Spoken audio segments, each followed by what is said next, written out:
Well, the last time you were here, I think what you saw was a piece of wallpaper and a set of forks. I am the engine in this vehicle. So, you can see I've moved on a bit.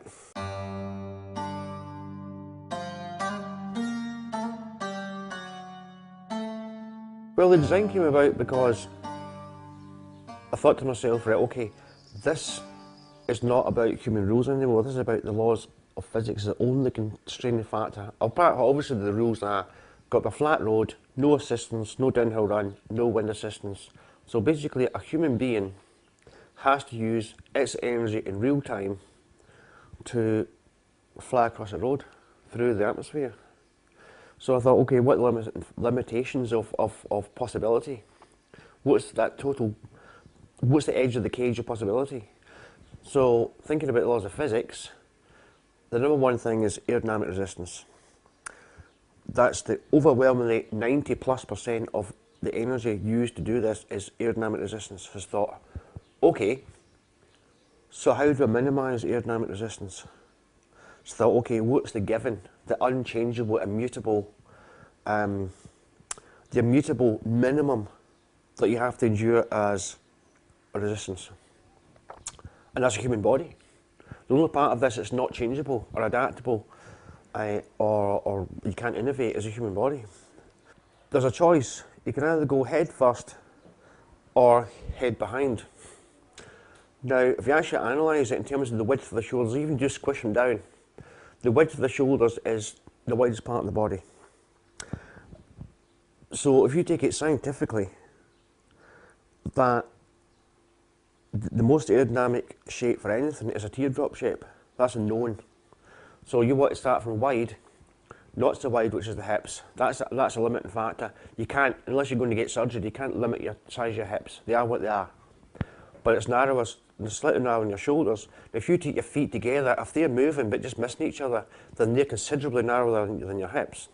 So what you've got is shoulders, hips, feet, which tail down into a teardrop shape. Then, so obviously head first is the way to go. My whole concept has been, from the early 90s, building bikes is, this is me and a bike as one unit. Like taking the holistic approach, because even the world of cycling, mainstream cycling, the whole attitude was, right, how can I make that bike faster? And then the rider gets on it and adjusts it to what feels good. Whereas I moved towards the holistic approach of, it's bike and rider as one unit. How can that unit go faster?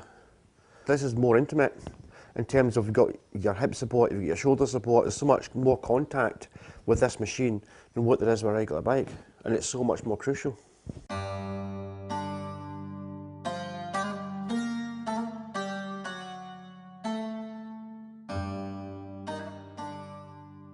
This is my hip support, which is built exactly to my hip width.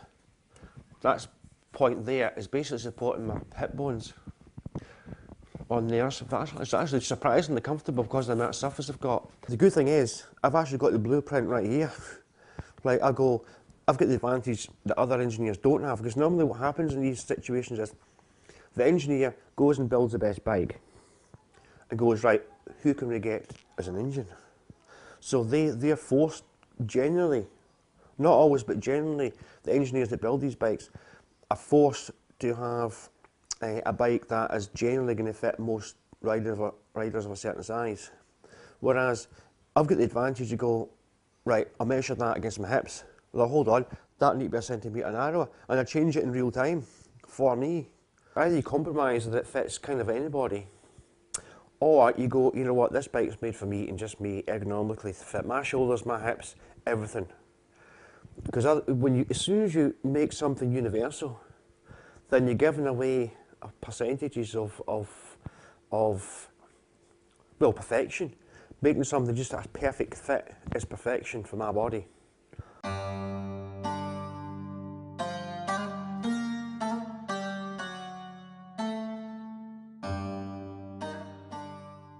tell you what I need. See your standard 653 old style Reynolds head lugs. If I have two of those, yeah, that'll be fine. I think other people have thought about this, but once you deviate from what the norm is, then it becomes incredibly difficult to build anything. For example, all the components I've had to build here in terms of what I'm building, I've used bike components when I can, but the entire frame from start to finish is completely new in terms of where everything's going. So what you've got is an uphill struggle in terms of you're at the cutting edge. Whereas if you copy what other people have done, which is a recumbent bike, you can buy components for recumbents, you can buy bucket seats, you can buy, you got the design and you know what head angles you're using, you know what the frame angles are, and you've got all these components that you build up your recumbent. Whereas I don't have that luxury because I'm going from a thing that's brand new, it's cutting edge. So I think a lot of people have seen the success of the world record on that designer bike. I think, okay, I'll use that designer bike, try and do it that wee bit better, maybe a bit lighter, a bit narrower, whatever they can do to try and improve it in some way.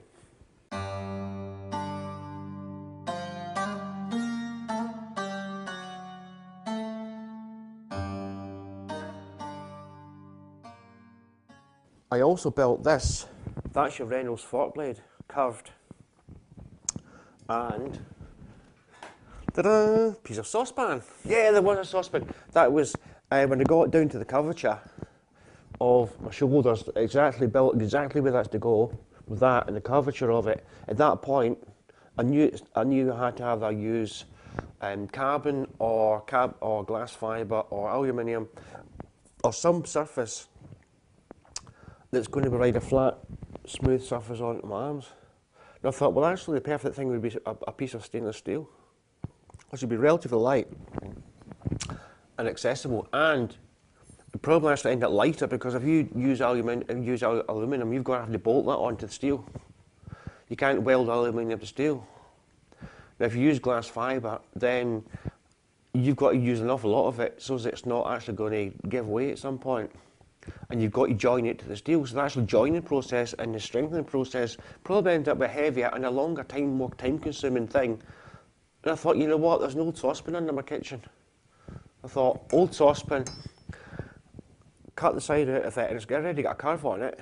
Wee bit more curve, squished it about a bit, and stainless silvered straight onto that material to form shoulder mounts.